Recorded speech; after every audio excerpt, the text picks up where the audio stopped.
The receptionist buzzed my extension a little after 2. "There's a Mrs. Palmer here. Says she's family." I looked up from a stack of eviction filings, my actual job, the one where I help people keep their homes, and through the glass I saw her. Cardigan ironed. Purse squared on her knees like it had its own appointment. 58 years old, sitting in the same row of chairs where my clients sit. The evicted. The overdrawn. The quietly desperate. My mother sat there like the chair should thank her.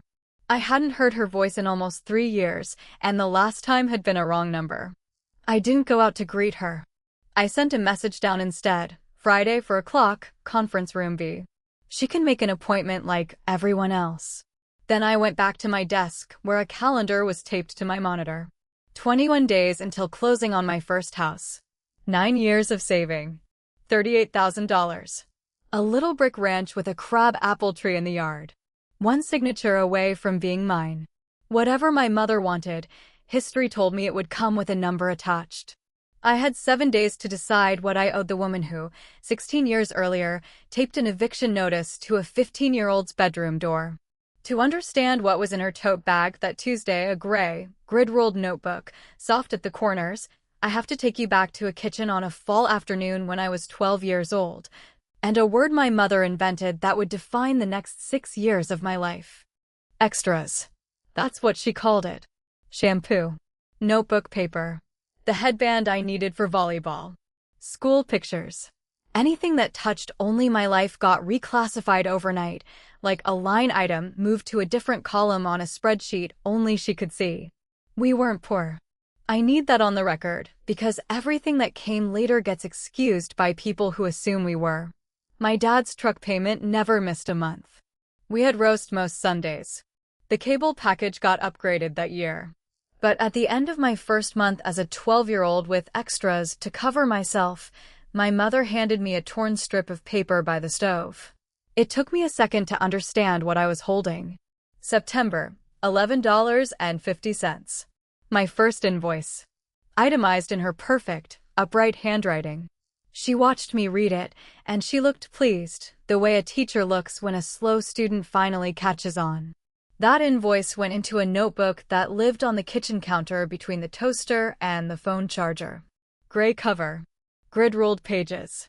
My mother wrote in it the way other mothers write in baby books. Date, item, amount, initials, and she totaled each page in pencil with a coldness that used to remind me of watching someone sharpen a knife they swore was only for the kitchen. Here's the detail that kept me up at night for years. The first few pages of that notebook weren't like the rest. They were older. Yellowed.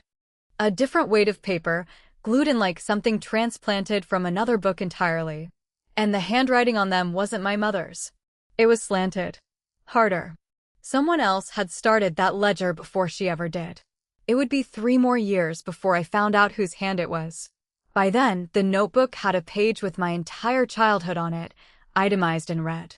And it would be 16 years before I sat across a conference table from my mother again, watching her slide that same notebook toward me, this time with a number at the bottom big enough to buy the house I was 3 weeks from closing on. 7th grade, the year I turned 13, my class took a trip to the Science Museum in Columbus. $28, lunch included. I asked at dinner. My mother didn't even look up from her plate. That's an extra. So I sold candy bars out of my backpack for 3 weeks. 50 cents profit each. I made the bus with $1 and change to spare, and I told everyone my parents were big believers in earning things. I was already learning the second job, the one nobody pays you for, which is making it look chosen. That was also the year my sneakers gave out. The left sole peeled loose at the toe and flapped when I walked, so I glued it. When the glue quit, I glued it again. In the gym that spring, it slapped the floorboards on every layup, loud as a screen door. My PE teacher looked at that shoe for a long second, and I laughed first, which is a skill you develop. One night my dad watched me doctor the sole at the kitchen table with a tube of rubber cement. He opened his mouth. He got as far as page, maybe we, and then my mother came in from the garage, and he studied his coffee like there was a message written in it. I want to be fair to the girl I was. She wasn't stupid. She could see other kids' parents just buying things. No ledger. No invoice. She simply concluded the difference was a rule of her particular house, the way some houses take their shoes off at the door. You don't report a rule. You learn it. 14 was the year the arithmetic changed, and it changed on my birthday over a boxed cake with store-brand frosting, which I only mention because I later saw that cake itemized in the notebook. $9. When the plates were cleared, my mother folded her hands. I knew the posture. It was her billing office voice, the one reserved for people whose insurance had lapsed. You're 14 now, she said. Old enough for a work permit. So here's how it'll be. Food, clothes, school things, your responsibility. All of it. We're done. I looked at my dad. He looked at the tablecloth.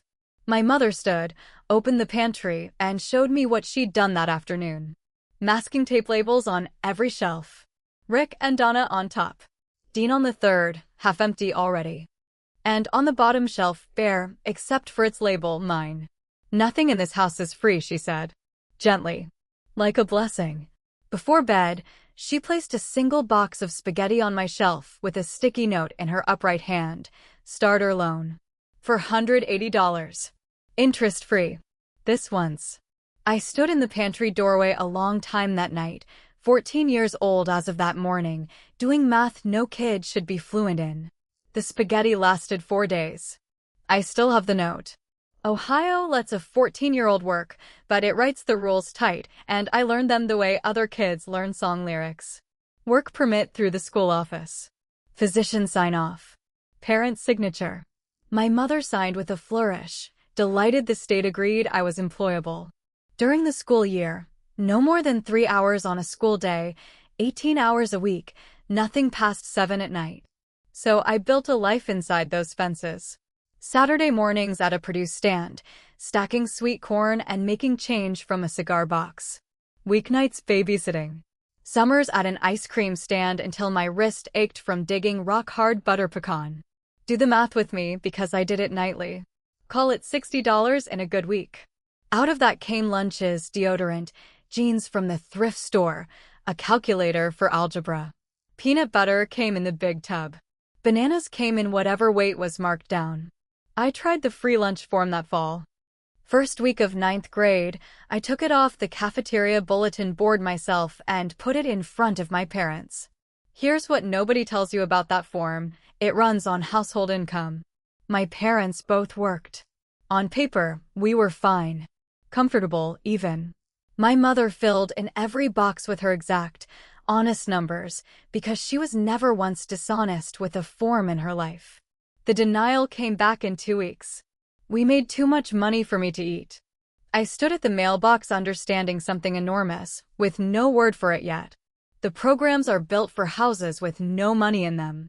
They have no box for a house where the money simply doesn't reach the child. 14 taught me how to survive quietly. 15 taught me that quiet has a ceiling, and my mother was about to raise it past what any kid could reach. Friday night, late October, I came home from babysitting the Curry twins 2 doors down. And there it was on my bedroom door, a manila envelope, fixed with 2 strips of packing tape, my name written across it in the upright hand. Inside, 1 index card, rent, $250. Do the first or make other arrangements. I stood in the hallway holding it and could hear the TV downstairs. A game show. Applause. At dinner the next night, my mother laid it out with the serenity of a woman reading a utility notice. I was 15. I used lights, water, heat. A room had a market value. Nothing in this house is free, Paige, she said. And this time, the blessing had a due date. I asked the obvious question. I made myself ask it slowly. And if I can't? My mother set down her fork, walked to the hall closet, and opened it. On the floor, unzipped, empty, sat a navy duffel bag. New tags still on. She had bought a bag for my leaving before she ever named the price of my staying. Other arrangements, she said, and sat back down, and asked my dad how the roast was. He said the roast was good. I want the record to show I tried to pay it, because a 15-year-old's first instinct isn't justice, it's staying. I did the arithmetic I already knew by heart on paper, because paper doesn't panic. Legal maximum during the school year, 18 hours. Every allowable hour filled. Call it $240 a month, and every dollar of it already spoken for by lunch and soap and the bus fare. $250 in rent wasn't a hard number. It was an impossible one, which I'd eventually understand was the point. Sunday night, I came downstairs with a proposal, written out like a grown-up. $150 a month, plus all the laundry, all the dishes, mowing through fall, snow through March, renegotiate in June. My mother read it twice. For 1 second, I swear something in her face was almost proud. Then she folded it in half. $250. Rent isn't a negotiation. So I liquidated. Sold my bike, the one that got me to the produce stand, for $45 and started walking the 2 miles in the dark. On November 1st, I taped $250 to the kitchen door, because if this was rent, she could collect it like a landlord. I ate spaghetti and margarine for 3 weeks. My mother logged the payment, received November 1st. On time. By December, there was no version of the math that worked for the following month. There are 2 ways out of a math problem with no answer. You cheat or you show somebody the problem. The first Sunday of December, my parents drove to a funeral visitation 2 towns over, and I did the thing I'd never once dared. I opened the gray notebook to the beginning. 6 pages, going back to 2007. School pictures, $12. Cough syrup, $6.50. My own birthday cake at $14, $9, logged the same night I ate it. The running total at the bottom of the 6th page, $1,914. My childhood had a subtotal. But that isn't what changed me.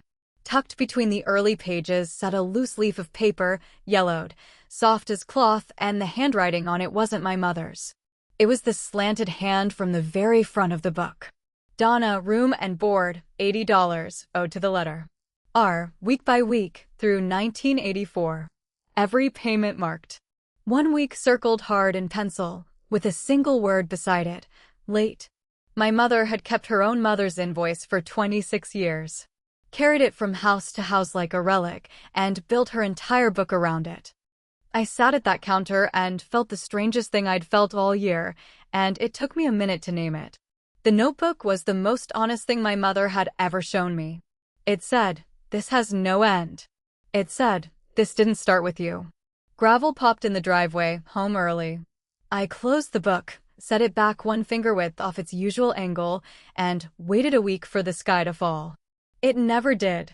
She couldn't imagine anyone touching it. 10th grade started that fall, and that was the year my mother stopped pretending I was a daughter at all, even on paper. That October, I fell asleep in 3rd period geometry, chin on my compass. It wasn't the first time. For 3 weeks, I'd been running an off-the-books morning job, boxing pastries at a bakery before school, cash under the tray, and I quit it myself when I realized a labor complaint could cost me the legal work permit that everything else hung on. I ran my own compliance department at 15. But the damage was on my face and geometry teachers file reports. Which is how I met Mrs. Alvarez, school counselor. Cardigan collection, calm voice, a gaze that took no notes you could see. She asked how things were at home. Fine. She asked what I was saving all those work hours for. College. She asked when I'd last had a full night's sleep, and I said something charming about teenagers, and she let a silence sit there like a chair pulled out for me. I did not sit in it. She suspected the shoes, the weight, the schedule. A counselor sees the pattern. But suspicion isn't reasonable cause, not when the kid is polite, feeding herself, pulling A's, and looking you dead in the eye saying she just likes earning her own money. The honor roll was my best disguise. Neglect gets found in failing kids. Mine hid in the top 10%. 11 days later, my father did something I still think about. He was waiting outside the library when it closed, truck idling at the curb. When I got in, he didn't drive. He looked out the windshield at the dark and worked his jaw, and then he pressed a folded 20 into my hand like contraband. Don't tell your mother. His hand was shaking. A machinist's hand, one that could true apart to 1,000th of an inch, shaking over a $20 bill in a library parking lot. I folded it into my sock drawer and loved him anyway. I've had years to think about that 20, and here's where I landed. My father wasn't cruel. My father was a tenant too. The longest standing one my mother had. 11 days after that, my mother taped the manila envelope to my door for the first time. And a week after that, on a Tuesday before winter break, Mrs. Alvarez called me in about exam schedules. An ordinary thing. While I dug for a pen, my backpack tipped and January's envelope slid out onto her carpet. Manila. Packing tape still on the corners. Rent, $250, due the first, and under it, new that month. Late fee, $25. She picked it up to hand it back and read it because it was printed like a shipping label. Impossible not to read. Then she closed her office door. She asked 3 questions, spaced out, quiet, in the voice you'd use around a bird you didn't want to startle. Who writes these? How long has this been going on? What have you eaten today? 2 years of load-bearing silence came down at once. I told her everything at speed, the shelf with my name on it, the denial letter, the duffel bag with the tag still on, terrified that if I stopped talking, I'd never start again. Then I grabbed her sleeve and begged her not to tell anyone. Because of the group homes. Because of the strangers. She put her hand over mine and told me the truth instead of a comfort, which is the reason I've loved her ever since. She was what the law calls a mandatory reporter. Now that she knew, she was required to call Children's Services. Not choosing to. Required to. Her license and her conscience, both on the line. And their first job, she said, was keeping kids safe in their own homes whenever that could be done. Nobody was pulling me out of school for having empty cupboards. The point was to fill them. Then she leaned in and said the sentence I've carried since like the 20 in my sock drawer. Look at me. You are not the one failing here. She picked up the phone while I was still in the chair. Montgomery County Children's Services intake, please. No more walking away. And the county, it turned out, moved faster than any of my nightmares ever had. Intake took the report on a Tuesday. By Thursday afternoon, a caseworker named Ms. Keller had a home visit scheduled. My mother had 48 hours notice and a lifetime of practice looking correct. You have never seen a set dressed so fast. Thursday morning, she went to the grocery store before work. I found out because the receipt went into the notebook that same night, and I want you to sit with that entry the way I had to. Groceries for inspection, $84. She billed me for the food she bought to prove she fed me. By 4 o'clock, the masking tape labels were off the pantry shelves, rolled into a ball in the trash like shed skin. The manila envelope was gone from my door, tape scars and all. There were oranges in a bowl on the counter. We had never once had oranges in a bowl. Ms. Keller arrived at 4:30. Mid-30s, unhurried, a canvas bag of forms. My mother served coffee and gave the performance of her life. We believe in teaching responsibility. Kids dramatize. You know how girls are. She gave the woman a tour like a realtor. My father sat on the edge of the couch in his work shirt, hands flat on his knees, a man being inspected, saying good and yes in their assigned slots. Ms. Keller nodded at everything, complimented the kitchen, wrote very little. At the door, bag on her shoulder, she turned around like she'd forgotten her keys. One more thing. I'll want to see Paige at school this week. Alone. Standard procedure. I watched my mother's smile hold its position 1 full second too long. They gave us the conference room by the attendance office, and Ms. Keller asked her questions the way surveyors drive stakes, small, unremarkable, load-bearing, and only later do you see the shape of the property. When did the food stop? Who signed the work permit? Because the school keeps those records, hours, and employers on file. Could she see the denial letter from the lunch program? There'd be a copy in the system. What did I weigh in September? The nurse's office had that too. What time did the produce stand open Saturdays? Mrs. Whitfield wouldn't mind a phone call, would she? And here's the thing I hadn't understood, the thing I'd been protecting the wrong way all along. She didn't need my mother's notebook. And she didn't need me to perform my hunger. My life was already a file. The permit, the paychecks, the denial letter, the scale, the counselor, the produce stand hours. The state had been taking quiet attendance the whole time, and all my lying had ever protected was the gap between the records. I answered everything. I even told her about the oranges, and she wrote that down slower than anything else. Near the end, she kept her pen and gave it to me straight, because she'd clocked me as a kid who trusted procedure over promises. Based on what she had, the finding would likely be substantiated. Neglect, the basic needs kind. What came next, if my parents cooperated, was a case plan in the home. Groceries, clothes, school costs, no rent, and the agency checking in. If they didn't cooperate, it went in front of a judge, and Ohio has a word for parents who can pay for a child and won't. That night, my mother didn't yell. She sat under the kitchen light, opened the notebook, and started a brand new page. I'd learned soon enough what it was for. The case plan meeting happened the second week of January, in a beige room at the agency, and it remains the only time I've watched my mother sign anything as though the pen were being held to her back. The terms were almost embarrassingly small, which is its own indictment. Food in the house, appropriate to a growing teenager. Clothing seasonally adequate. School expenses covered. No rent. No fees.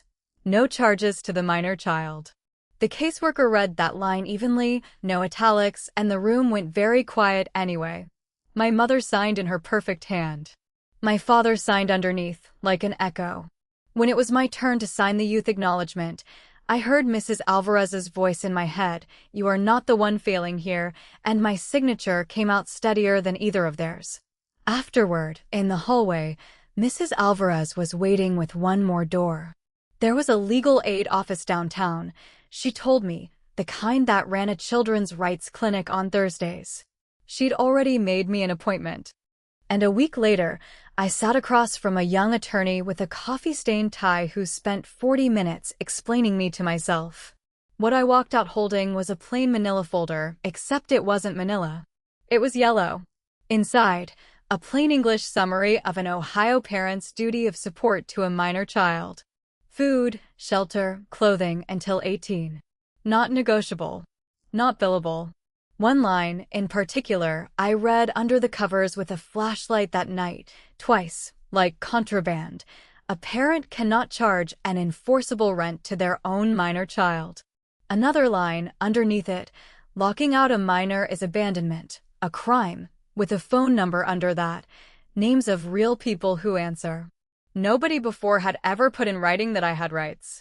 It took 9 more years for the girl holding that folder to become the woman who prints them for a living. I work at that same legal aid office now. I have never once opened a new box of yellow folders without thinking of the one that was handed to me in a beige hallway at 15. Meanwhile, downstairs at home, the notebook got its own new page. One afternoon I saw the heading, printed neat as a tombstone, State Interference Costs. My mother had opened an account against the United States government. What followed wasn't peace. It was compliance, which is peace with the warmth boiled off. The shelves refilled, and the labels never came back, but every grocery run was performed at me. Receipts smoothed flat on the counter like subpoenas.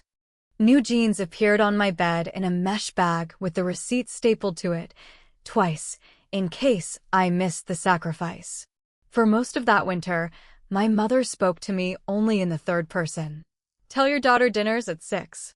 I owe you one night that complicates her, because it happened, and leaving it out would make this story easier and falser than it was. 2 in the morning, early February. I came downstairs for water, and the kitchen light was on. My mother sat at the table in her robe with the yellowed page from the front of the notebook laid out in front of her.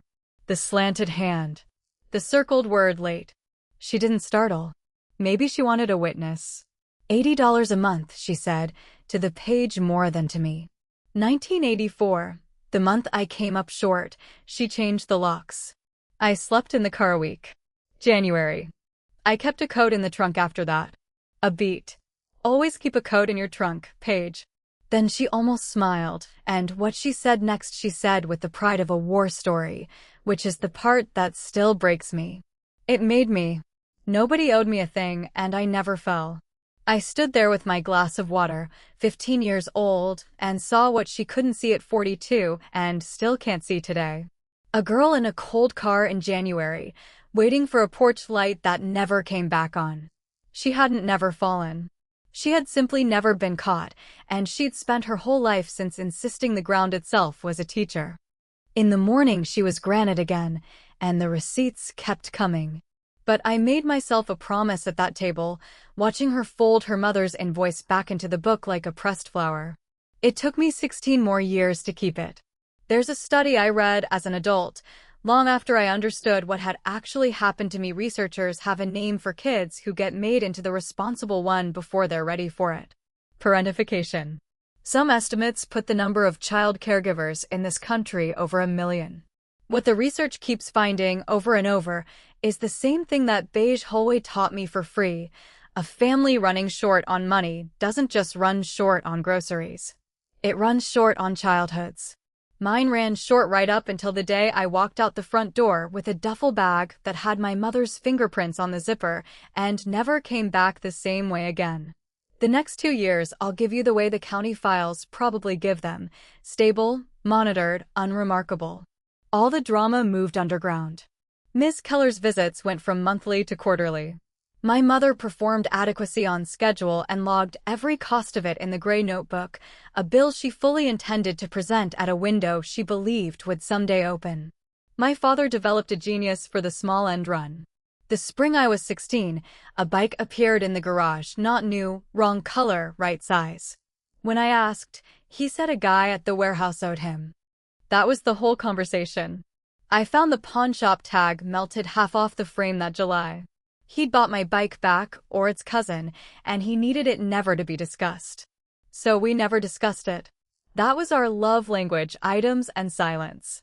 I ran my exit like a small business. The legal aid attorney had told me one more thing that stuck: get a bank account solely in your name, which Ohio allows a minor to do.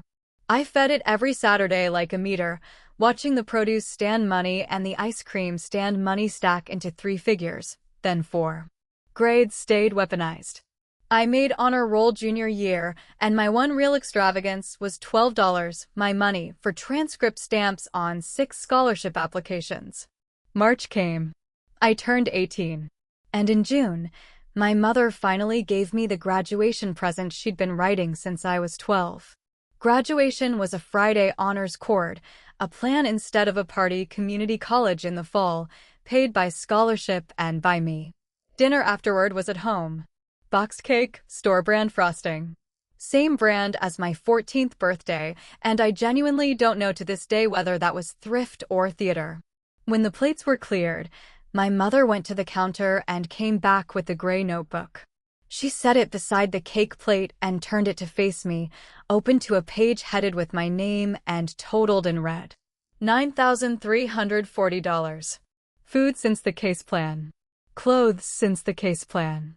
Her gas, her hours, her state interference, page. The $84 of inspection groceries. All of it, rolled up with the subtotals of my whole childhood.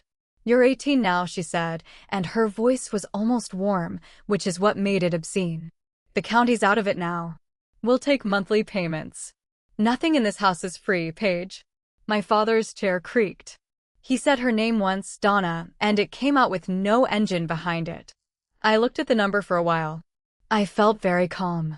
I've since learned to distrust that particular calm in my clients, because it's the sound of a decision that's already been made. I went upstairs and packed the navy duffel bag. Hers. The one from the hall closet. Tags long gone by then. I came back down and set my house key on the open notebook, squarely on the red total, where a payment would go. Consider the account settled. I walked out the front door and 2 miles through a June evening to the woman who ran the produce stand, the one who'd fed me eggs and potatoes when I fainted at 15 and never once billed me for it. She met me on the porch, looked at the bag, and said, "Room over the garage. Rent is you water my tomatoes." My father watched me go from the window. He didn't call out. 3 weeks later, the first envelope arrived at her house. Forwarded, in the upright hand. A statement, past due. Here's 13 years, quickly, because you've earned the present tense. Night classes, office filing by day, an associate degree, then a paralegal certificate, then, I still think somebody upstairs has a sense of humor, a posting at the same legal aid office whose yellow folder I once read under a blanket. I've been there 6 years now.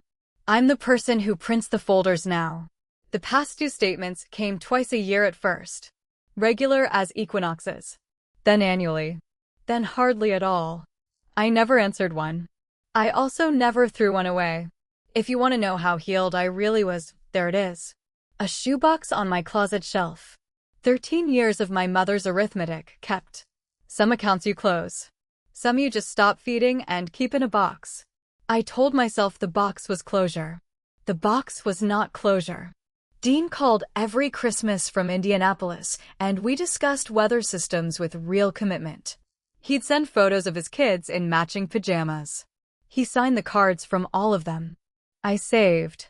9 years, $38,000.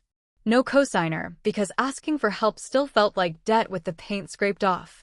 You can leave a house and keep living by its rules for a decade, and nobody warns you about that. By this fall, I had a pre-approval letter, a little brick ranch under contract, and a closing date circled for early November. Then, on a Tuesday, 3 weeks out, my mother walked into my waiting room with the gray notebook in her tote bag. It took Dean's phone call that same night for me to understand why.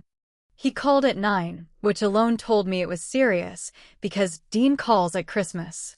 No weather this time. Dad had been in the hospital twice since July. His heart, a stent in August, no work since. The warehouse sick pay had run dry in September. Mom's billing job had gone part-time 3 years back. They were 3 months behind on their apartment, and the landlord had already served the notice. Then came the reason for the call, served the way Dean serves everything, casserole on top, ultimatum underneath. He was stretched thin. The kids, the mortgage, Indianapolis prices. But I was doing well, right? Single, no kids. And hey, I literally worked at a legal aid place. You of all people should get it, he said. Family helps family, Paige. The ask had 2 doors. Co-sign their new lease. Or move them in with me. I told him I'd call back by the weekend, and then I sat in my kitchen and did what I do, math on paper, because paper doesn't panic. A new co-sign lease is contingent debt. Contingent debt 3 weeks before closing means underwriting reopens my file. And a reopened file on a first-time buyer's margin as thin as mine is a coin flip I could lose. The house or the lease. It was never really both. And now the honest part, the part I'd tell no one at the office. Lying in bed that night, I caught myself building the payment plan anyway. If I skipped this, deferred that, maybe I could carry them, and still, I sat up and turned on the light, a little sick. 19 years out of that house, and my hands still knew the work. Paying was the one language my mother ever taught me fluently, and some tired midnight part of me still wanted to speak it to her, just once, and be told I was good. That's the version of me who was supposed to walk into conference room beyond Friday. Instead, here's what I actually spent that week doing, while the midnight version of me was drafting surrender. Thursday night, my kitchen table looked like a hearing docket. Left side, my closing packet, the pre-approval, 9 years of Saturdays reduced to a font. Right side, my laptop and a stack still warm from the office printer. Montgomery County's emergency rental assistance application, their names and address and landlord's information filled into the signature line. The hospital's financial hardship program for cardiac patients, with the direct line for a billing advocate who owed me a favor, circled twice. A senior services intake, Dad qualifies now, which is its own strange sentence, with an appointment already booked for Tuesday at 10. Utility assistance for the gap months. A plain English sheet on exactly how a payment plan stops an eviction when the landlord has taken county money before, which this one I checked the docket has. It was the same play the county once ran for a 15-year-old on a bedroom door. Not a check. A scaffold. Then I did one more thing, the only impulsive act of the whole week. I went to the closet, took down the shoebox of past due statements, and from underneath it slid out the old yellow folder, soft at the corners now. From inside it, the first page. Rights of the Minor Child. The one I read under a blanket at 15. I put it on top of the stack for Friday. I couldn't fully have told you that night whether it was for them or for me. They were early. Through the conference room glass, I watched them settle. My mother in the ironed cardigan, spine like rebar. My father gray around the mouth in a way that made my chest hurt, folding himself carefully into the chair like a man carrying something breakable, which I suppose he was. Dean attended as a phone, face up on the table, speaker on. I brought 2 waters and my folder and sat down. For a moment nobody spoke, and the photocopier droned through the wall like a tide. My mother went first, of course. She set the gray notebook on the table, older, softer, the same, and slid it across to me, open, deliberate, the way you'd present a verdict. The new page was headed 18 years, and it was beautiful if you can stand back far enough to see it that way. Room. Board. Doctor. School. Until the state interfered, a line she'd actually written and actually meant. The number at the bottom, boxed and double underlined, $52,000. We're not unreasonable, my mother said. We'll settle for the rent situation. What's owed can wait. Then she did the thing I hadn't planned for. She lowered her voice, and for the first time in my 31 years, my mother spoke to me like a supplicant instead of a creditor. Pay it, and it's finished, Paige. All of it. Clean slate. You come to Thanksgiving. You're our daughter again. My father's hand crossed the table halfway and stopped short of mine. She means it, Paigey. Nobody had called me that in 18 years except once in a parking lot with a folded 20. From the phone, Dean's voice, gentle, terrible. This is fixable, Paige. Families fix things. And here's the truth, because you've come this far with me and you get the truth. For about 4 seconds, I wanted it so badly my teeth ached. Thanksgiving. A chair with my name on it instead of a shelf. The whole warm package right there. Retail price, $52,000 or 1 co-signature. Financing available. I looked at the notebook instead, and the notebook, faithful as ever, told me the truth the offer had left out. I didn't push it back. I picked up my own folder, yellow, because we still buy yellow, and set it down on top of the open ledger, covering the number. I kept my hand flat on it while I talked quietly, the way Miss Keller once drove her survey stakes. Here's what I can give you. The rental assistance application, complete to the signature line, with a case number for a landlord who's taken county funds before. The cardiac hardship program, complete, with the billing advocate's direct line. Senior services intake, Tuesday at 10, with the caseworker's actual name, because names matter when you're scared. Utility gap coverage. The eviction timeline in plain English, what stops it, and by which date. Signatures and 1 bus ride. It's real, I said. It works. And it's what I have. My mother looked at the folder the way you'd look at a foreign banknote. That's paperwork, she said. We're your parents. You have savings, Dean said. And there it was. Almost a relief, honestly, the meter running under the offer of the meal. I took my hand off the folder and sat back. If I pay that page, there'll be a next page.